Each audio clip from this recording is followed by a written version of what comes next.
Three giants are entering the most expensive ego contest on Earth. One is a German powerhouse that bought a team older than half the grid.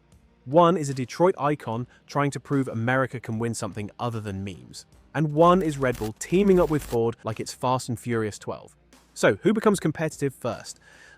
But before anyone gets carried away with bold predictions, it's worth remembering the graveyard Formula One has built for manufacturers with big dreams.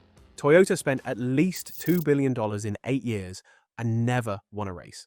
BMW showed up strong, then bailed the moment the cost stopped making sense. Honda has left and returned so many times they should qualify for frequent flyer miles. F1 has never been gentle with factory projects.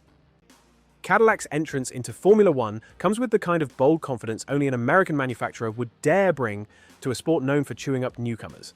They dropped $450 million in anti-dilution fees just to get in the room, a staggering price for the privilege of lining up against teams who've been doing this since before most of America remembered that cars can turn both left and right. After the Andretti partnership got tangled in politics and the FIA politely hinted they weren't welcome, Cadillac pushed ahead anyway, determined to force their way onto the grid. What they want to prove is simple.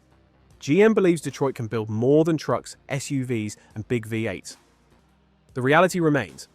Building a competitive Formula One team from scratch is one of the hardest engineering and sporting challenges on Earth. It's possible, but it's messy, expensive, and unforgiving.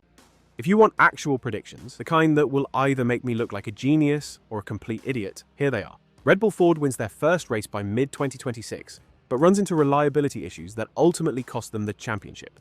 Audi grabs their first podium in 2027 during a chaotic wet race where half the field ends up in the runoff. Cadillac scores their first points in 2028 at their home race in Las Vegas, mostly because the racing gods cannot resist a good sense of humor.